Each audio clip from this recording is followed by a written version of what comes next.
والسلام علی رسولہ الکریم وعلی آلہ واصحابہ اجمعین۔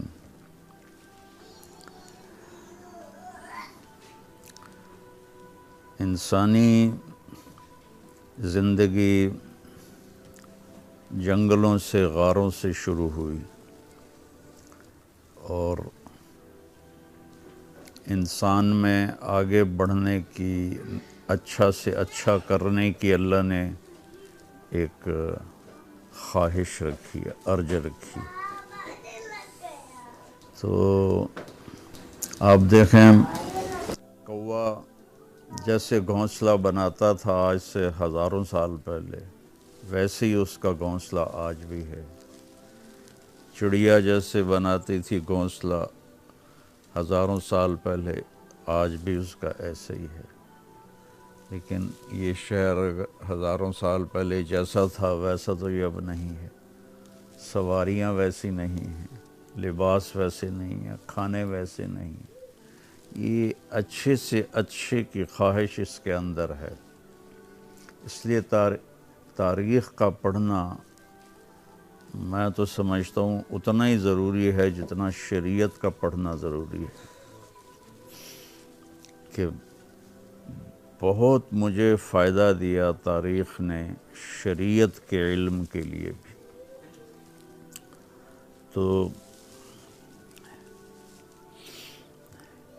ایران کی تہذیب، روم کی تہذیب اور ہندوستان کی تہذیب، یہ بہت قدیم تہذیبیں ہیں، بہت قدیم ان کی تاریخیں ہیں۔ جو محفوظ ہیں وہ عیسیٰ علیہ السلام کی زندگی سے چند سو سال پہلے سے شروع ہوتی ہیں، پیچھے خاموشی ہے، کچھ پتہ نہیں ہے۔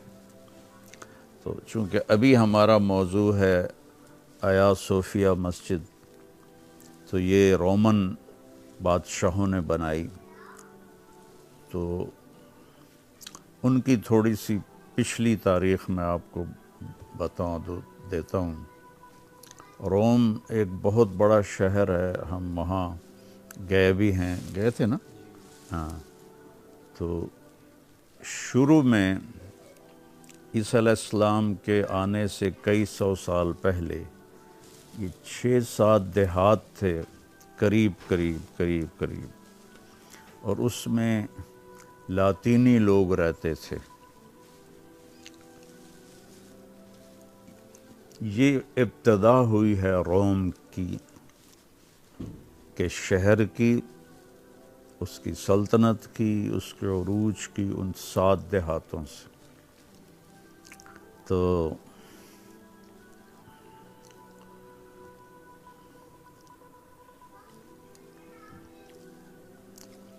روم کی ایک بہت بڑی سلطنت وجود میں آئی، جس نے آدھی سے زیادہ دنیا پر حکومت کی۔ پھر 4 صدی میں، یعنی عیسیٰ علیہ السلام کی 308-9 عیسوی میں 2 حصوں میں تقسیم ہو گئی رومن امپائر، ایک ویسٹرن، ایک ایسٹرن۔ جو ویسٹرن تھی وہ 470 عیسوی میں جرمن کے وحشی قبائل نے تباہ کر دی، اور وہ اس کا خاتمہ ہو گیا، اور وہاں دوسری بادشاہتیں چلنے لگیں۔ اور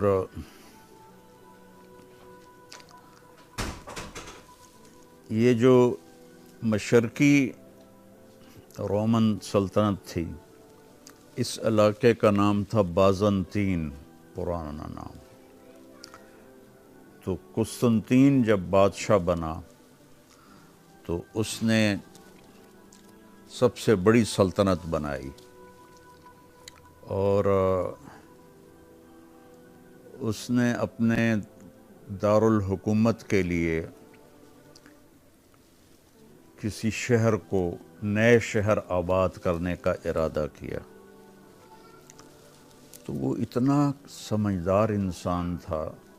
اس سے ہزاروں سال بعد ناپولین آیا جو بہت بڑا جرنیل گزرا ہے. اس نے کہا اگر پوری دنیا میں ایک حکومت قائم ہو پوری دنیا میں تو اس کے لیے جو کیپٹل ہے وہ استنبول بنتا ہے. اس کی اتنی بڑی گہری نظر تھی. وہ خود آیا اور اس نے ایک لکڑی لی اور اس سے ایک لکیر کھینچتا گیا کھینچتا گیا کھینچتا گیا. اس وقت چونکہ حملے ہوتے تھے وہ فوجوں کے، تو 3 طرف سے سمندر نے گھیرا ہوا ہے اس شہر کو. یہ سامنے والا استنبول تو بعد کا بنا ہوا ہے. 3 طرف سے سمندر، وہاں سے حملہ نہیں ہو سکتا کیونکہ اس وقت جو نیول جو تھی آرمی وہ بڑی کمزور تھی، کشتیاں تھیں. ایک طرف سے خشکی تھی جس کو آسانی سے کور کیا جا سکتا تھا. لہٰذا جس دن یہ شہر بنا اس دن سے لے کر اسے فتح کوئی نہیں کر سکا سوائے محمد فاتح کے. تو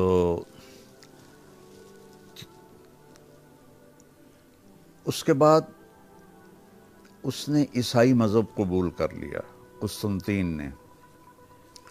اس نے اس کا نام رکھا نیو روم، نیو روم، نیا روم. اصل روم تو ادھر تھا، اس کا نام رکھا نیو روم. لیکن پھر بعد میں بدل کے اپنے نام پر قسطنطینیہ. یہ ہمارے ملک میں پڑھتے ہیں قسطنطنیہ، یہ ہے قسطنطینیہ. تو اس نے 330 عیسوی میں ایک گرجا بنایا لکڑی کا.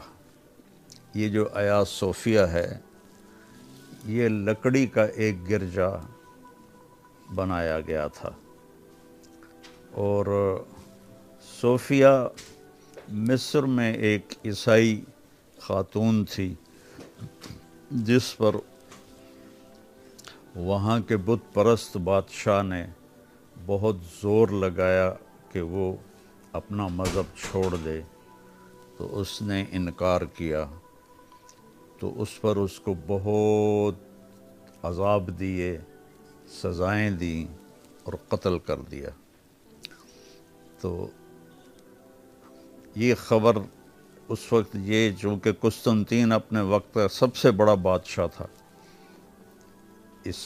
اور عیسائیت اس نے قبول کر لی تھی، تو اس نے پھر اس کا نام صوفیہ رکھا. صوفیہ، اس عورت کے نام پر صوفیہ. 530 عیسوی میں وہ جل گیا. 330 اور 200 سال کے بعد اس کو لکڑی کا تھا، اس کو آگ لگ گئی. اس وقت جو بادشاہ تھا اس کا نام بھی قسطنطین تھا، جو اس وقت بادشاہ تھا. اس نے کہا میں نے ایک ایسا گرجا بنانا ہے جو سلیمان علیہ السلام کے ہیکل کو بھی پیچھے چھوڑ دے. تو 7 سال 10,000 مستری مزدور اس پر کام کرتے رہے. اور اس کے جو وہ ابھی آپ دیکھیں گے اوپر ٹاپ کے جو کتنے ہیوی ویٹ ہیں، وہ کتنی دفعہ گر جاتا تھا.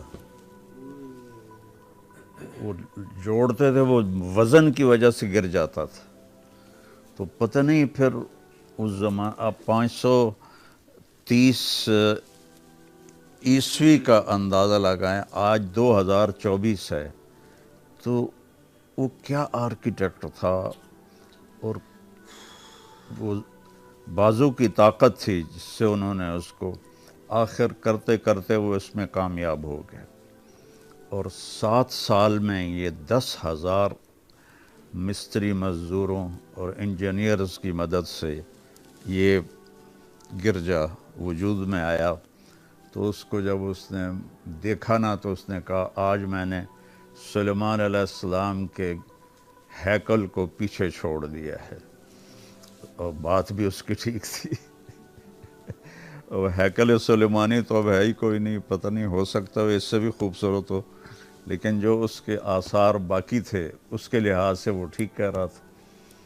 تو 530 سے 537 میں کتنے کو انسانی آرکیٹیکٹ کی ترقی تھی کہ یہ چیز اور وہ نقش و نگار کس طرح انہوں نے بنائے۔ آپ دیکھو گے تو پھر آپ کو 530 کی طاقت کا پتہ چلے گا۔ اور اس وقت یہاں کون سے ایسے اسباب تھے؟ تو پھر یہ سب سے بڑا عیسائیت کا گڑھ بن گیا۔ عیسائیت کا ویسے تو گڑھ تھا فلسطین، جہاں عیسیٰ علیہ السلام تشریف لائے، اور جہاں سے ہمارے نزدیک تو ان کو اٹھا لیا گیا، ان کے نزدیک پھانسی ہو گئی۔ تو لیکن اس کے بعد اس کی جو طاقت تھی نا وہ 2 جگہ تقسیم ہو گئی۔ ایک روم، وہاں کی جو مغربی سلطنت تھی رومن، اس کے بعد جو آئے جرمن قبائل وہ بھی عیسائی تھے۔ تو روم، پاپائے روم، اور یہ پاپائے استنبول، یہ اس سے بڑا تھا چونکہ یہ طاقتور تھے۔ تو 330 میں یہ 311 میں شہر مکمل ہوا، مکمل نہیں ہوا، اس قابل ہو گیا کہ اس میں رہا جا سکے۔ ابھی ادھوری عمارتیں تھیں، تو قسطنطین نے جشن منایا، اور اس میں اس نے یہ لکڑی کے گرجے کی بنیاد رکھی۔ تو وہ تو ایسے ایک عارضی سا تھا، تو مکمل اس کے بیٹے استنبول نے کیا۔ تو پہلے اس کا نام قسطنطینیہ ہی چلتا تھا، پھر جب عثمانی آئے تو انہوں نے اس کا نام استنبول کر دیا اس کے بیٹے کے نام پر، اور اس کا نام ویسے مٹانے کے لیے۔ تو 311 سے لے کر 1453 تک کوئی اس کو فتح نہیں کر سکا، اور مسلمانوں نے مسلمانوں سے پہلے کسریٰ نے، جو ایران کا بادشاہ تھا، اس نے پوری، وہ دنیا کا اس وقت سب سے بڑا بادشاہ تھا، اس نے پوری طاقت اپنے یہاں لا کے کھڑی کر دی اس سمندر کے پار، کہ میں نے اس کو فتح کرنا ہے، نہیں کر سکا۔ اور اس کی قدرتی رکاوٹ یہ سمندر تھا، اور انہوں نے ایک نا بہت بڑی لوہے کی زنجیر تھی جو چونکہ ایک جگہ بالکل سمندر تنگ ہو جاتا ہے، وہاں لگائی ہوئی تھی، تو اس طرف سے کوئی بحری جہاز آگے جا نہیں سکتے تھے۔ تو 1453 میں 1450 میں محمد فاتح بادشاہ بنا، 21 سال کی عمر تھی اس کی اس وقت۔ یہ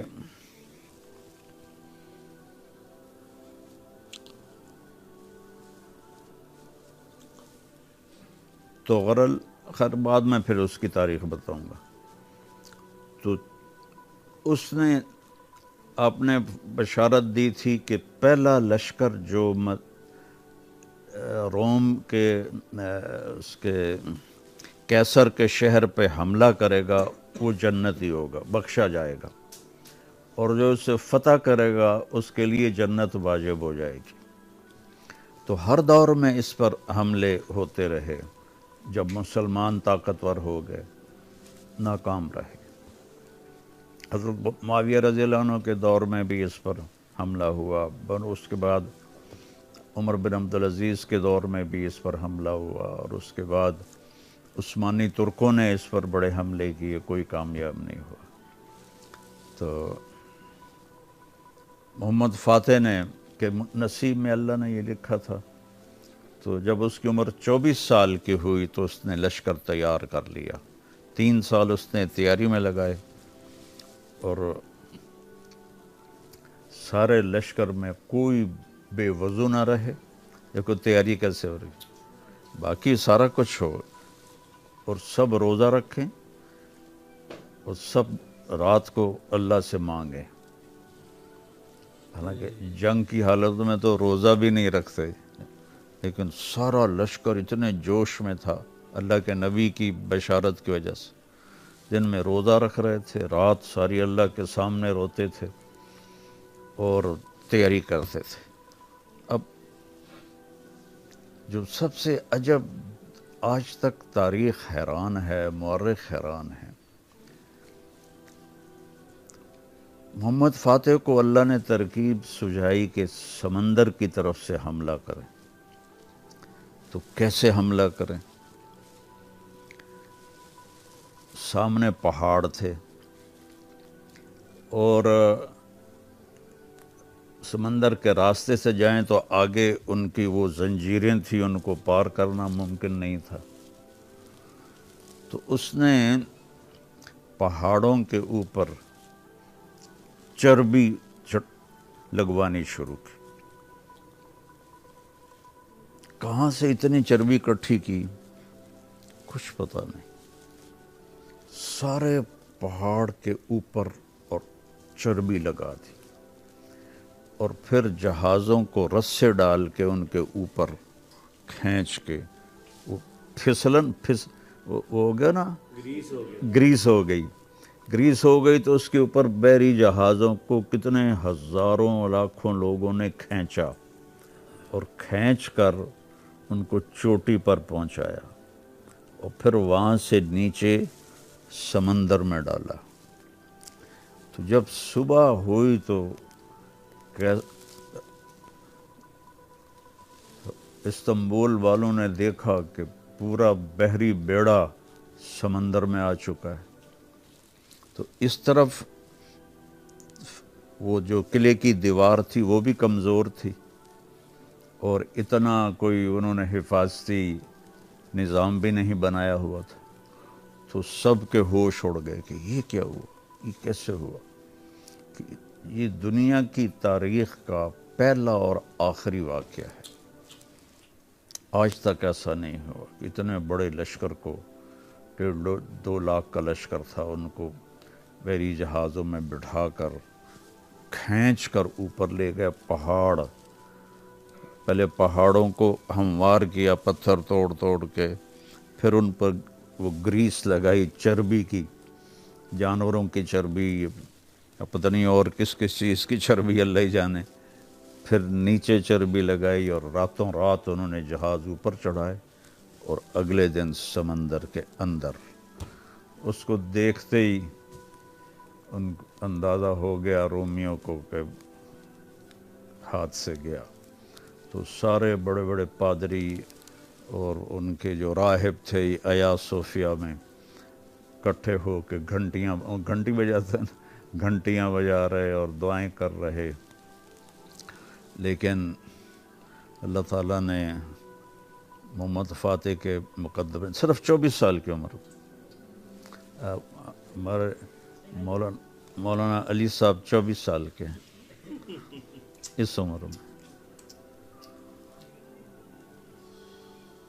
تو وہ انہوں نے دیوار توڑ دی توپوں سے، کیونکہ دیوار کمزور تھی۔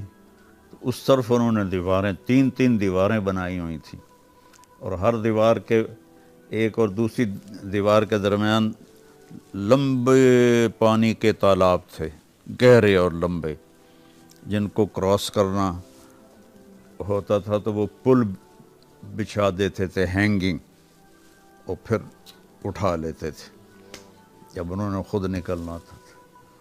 تو اس وقت جو بادشاہ تھا اس کا نام بھی قسطنطین تھا، قسطنطین سے شروع ہوا، 11 مئی کو اس نے خط کھینچا منگل کے دن، اور 29 مئی بدھ کے دن 1453 کو اسلامی فوجیں استنبول میں داخل ہو گئی۔ محمد فاتح کہاں سے آیا تھا لشکر لے؟ یہ سامنے ترکی، ایشیا کا ترکی، عثمانی سلطنت قائم تھی نا، ایشیا کا جو ترکی ہے اس سے آگے تک ان کی حکومت جا چکی تھی، تو وہ صرف یہ استنبول جو تھا یہ قبضے میں نہیں تھا، نہ ہی ان پر کوئی قبضہ کر پایا تھا۔ تو جب وہ داخل ہوا تو بدھ کا دن تھا، تو اس نے جمعے کا دن طے کیا آیا صوفیہ جانے کے لیے، پہلے دن داخل نہیں ہوا، اور جمعے کے دن وہ اس میں داخل ہوا، اور اس نے وہاں پہلی جمعے کی نماز وہاں اپنے جو بھی اس وقت تھے عالم ان سے پڑھوائی، اور اسے مسجد بنانے کا اعلان کیا۔ تو اس کے حسن اور خوبصورتی میں وہ 537 والوں کا سارا ہاتھ ہے۔ یہ تو صرف اس کو محفوظ رکھتے رہے، محفوظ رکھتے رہے۔ پھر یہ 1453 سے لے کر 1553، 1600، 1700، 1800، 1900، یہ کوئی تقریباً کوئی 450 سال مسجد رہی۔ تو 1923 میں عثمانی حکومت ختم ہو گئی۔ ان کا آخری بادشاہ تھا عبد الحمید، اس سے پہلے تھا عبد المجید جس نے مسجد نبوی بنائی، پرانی مسجد نبوی، اور حرم شریف کی جو پرانا ترکی حرم توڑ کر اسی کے نمونے کا بنایا۔ یہ 1900 کہتا ہوں، باب عبد المجید وہاں اب بھی لکھا ہوا ہے۔ اس نے یہ استنبول کے ایشیائی حصے سے ٹرین چلتی تھی اور مدینے تک جاتی تھی، مدینے تک ریل بچھائی ہوئی تھی، جو کہ سارے راستے میں حکومت عثمانی ترکوں کی تھی۔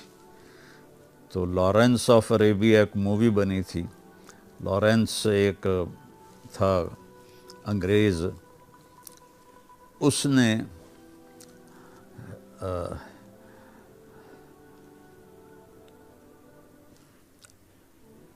ان شریف مکہ کو ابھار کے اور بغاوت کروا دی عثمانی ترکوں کے خلاف، اور وہ ریلوے لائن توڑ دی، اور پھر عثمانی سلطنت بھی کمزور ہو چکی تھی اس وقت۔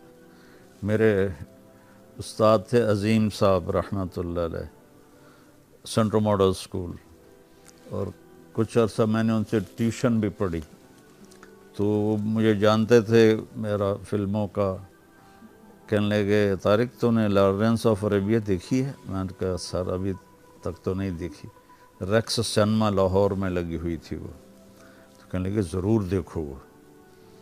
تو پھر میں اور گلاب علی ہم دونوں وہ مووی دیکھنے گئے۔ وہ انگلش فلمیں 1.5 گھنٹے کی ہوتی تھی، وہ 3 گھنٹے کی تھی۔ تو اس نے پھر تو عبد المجید نے جب یہ مسجد نبوی بنائی، تو اس کا بھی تھوڑا بتا دوں کہ انہوں نے اعلان کیا کہ پوری دنیا سے تعمیر کے ماہر لوگ ہمارے پاس آئیں، تو 3000 فیملیز یہاں آئیں، تو ان کے لیے انہوں نے الگ ایک شہر بسایا، اور ہر ماہر فن سے کہا کہ اپنے بچے کو فن سکھاؤ اور حافظ قرآن بناؤ۔ تو آنے والوں نے اپنے بچوں کو اپنا فن سکھایا اور ساتھ حافظ بنایا۔ ان کو پھر شفٹ کیا مدینے،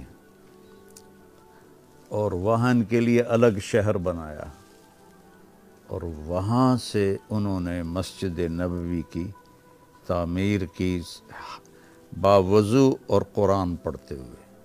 پوری تعمیر جو ہوئی باوضو اور قرآن پڑھتے ہوئے. اور اگر کوئی پتھر، چونکہ ہاتھوں سے ہی ساری تراش خراش تھی، وہ کم زیادہ ہو جاتا تو مسجد میں نہیں اس کو کاٹتے تھے ہتھوڑوں سے، وہ واپس لے جاتے تھے اسی جگہ پر جہاں ان کو بسایا تھا، وہاں جا کر اس کو وہ تراشتے تھے، کاٹتے تھے، پھر آ کر لگاتے تھے کہ مسجد میں شور نہ ہو. اور جب یہ مسجد بن رہی تھی، اللہ تعالیٰ ملک فہد کے درجے بلند کرے، اس کی بخشش کے لیے کافی ہے، تو وہ جو تھے وہاں انجینئر، وہ سگریٹ بھی پی رہے ہوتے تھے اور جوتے بھی پہنے ہوتے تھے اور کلین شیو بھی ہوتے تھے. پتہ نہیں کون تھے، جو پوری دنیا سے انہوں نے بھی بلائے تھے. ایسے ہی بیت اللہ بھی بنایا انہی حفاظ اور معماروں نے. بیت اللہ بھی بنایا. اور جب سلطان عبد المجید آیا تو دیکھ کر ہنسنے لگا کہ میں نے اتنے پیسے بھیجے تھے کہ مسجد نبوی تو سونے کی بنتی، پر اس زمانے میں بھی یہ 2 نمبری اتنی ہوئی مسجد نبوی کے بنانے میں بھی اور بیت اللہ کے بنانے میں بھی. تو اللہ تعالیٰ خیر کرے. اور آخری قرب میں یہ یہودی اس پر قبضہ کر لیں گے، ترکی پر اور استنبول پر. پھر مہدی علیہ السلام شام سے چلیں گے اور آ کر استنبول کو فتح کریں گے. تو اس کی فتح کے بعد وہ خبر پھیل جائے گی کہ دجال آ گیا ہے، دجال. تو اسی وقت پھر یہاں سے واپس لشکر روانہ ہوگا ملک شام کی طرف. تو ابھی وہ آیا نہیں ہوگا، ایسی افواہ پھیلی ہوگی. تو اس وقت پھر ان کے پہنچنے کے بعد پھر دجال آئے گا. تو اللہ تعالیٰ بھلا کرے. طیب اردگان کیسے میرے خیال میں 2021 میں اس کو مسجد میں تبدیل کیا. بہت مخالفت ہوئی لیکن اس نے اس کو مسجد میں تبدیل کیا اور اب ماشاءاللہ وہ مسجد ہے.